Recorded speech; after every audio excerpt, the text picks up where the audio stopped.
WhatsApp Inspirasi Sabda Gereja Kristus Raja Paroki Baciro. Bapak-bapak, ibu-ibu, dan saudara-saudariku yang dikasihi Tuhan, salam jumpa dan berkat dalam. Senang berjumpa dengan Anda pada kesempatan yang berbahagia ini. Marilah kita menghadap Tuhan, kita mendengarkan sabdanya, dan kita mohon berkat-Nya. Dalam nama Bapa dan Putra dan Roh Kudus. Amin. Tuhan beserta kita sekarang dan selama-lamanya.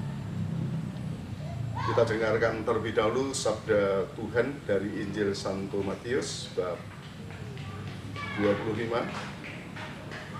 Kita renungkan ayat 14 sampai 15, diteruskan ayat 19 sampai dengan ayat 21. Sebab hal kerajaan surga sama seperti seorang yang mau bepergian ke luar negeri, yang memanggil hamba-hambanya dan mempercayakan hartanya kepada mereka. Yang seorang diberikannya 5 talenta, yang seorang lagi 2, dan yang seorang lain lagi 1, masing-masing menurut kesanggupannya. Lama sesudah itu pulanglah tuan hamba-hamba itu, lalu mengadakan perhitungan dengan mereka. Hamba yang menerima 5 talenta itu datang, dan ia membawa laba 5 talenta. Katanya, Tuan, 5 talenta Tuan percayakan kepadaku. Lihat, aku telah beroleh laba 5 talenta. Maka kata tuannya itu kepadanya, baik sekali perbuatanmu itu, hai hamba yang baik dan setia. Engkau telah setia dalam perkara kecil, aku akan memberikan kepadamu tanggung jawab dalam perkara yang besar.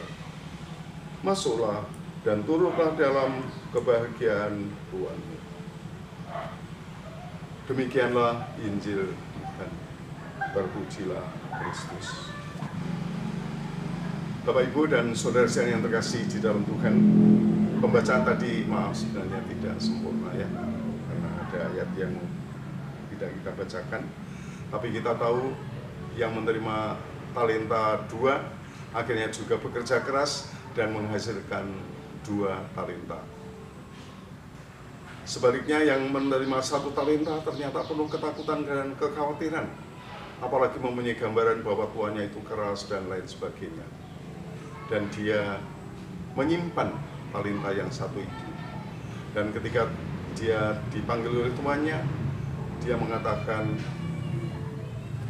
saya takut dengan Tuhan, saya khawatir karena Tuhan itu keras.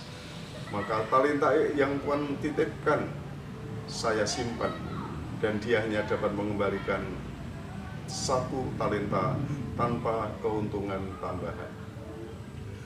Bapak, Ibu, dan saudara saya yang terkasih, yang pertama, kenyataan bahwa ada yang menerima 3 talenta, ada yang menerima 2 talenta, ada yang menerima 1 talenta, menggambarkan situasi kehidupan kita yang berbeda-beda.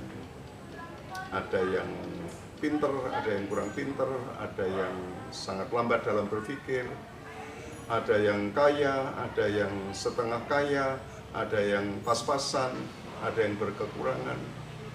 Itulah realita kehidupan nyata di dalam kehidupan yang terjadi di sekitar kita dan dalam kehidupan kita, bahkan juga dalam keluarga kita sendiri. Ya, kita mendapatkan karunia yang berbeda-beda. Tapi dalam situasi itulah kita berpijak, dan dari situasi di mana kita berpijak itulah kita dipanggil untuk hidup, untuk berusaha, untuk berkembang. Bapak, Ibu, dan saudara sekalian yang terkasih di dalam Tuhan, dalam budaya Jawa ada peribahasa yang menarik. Tunggak jarak merajak, tunggak jati mati. Tunggak jarak merajak, tunggak jati mati. Tunggak itu ya bagian pohon yang paling bawah. Kalau pohon sudah dipotong, ya, nah, sisanya itu namanya tunggak ya, tunggak. Tunggak jarak, kita tahu pohon jarak ya. Tunggak jarak merajak itu berkembang subur, berbuah, ya merajak. Jati kita tahu ya, tunggak jarak merajak, tunggak jati mati, kita tahu artinya ya, tunggak jati mati. jarak menggambarkan orang yang kecil, yang sederhana, yang barangkali talentanya tidak banyak, sebut saja talentanya satu.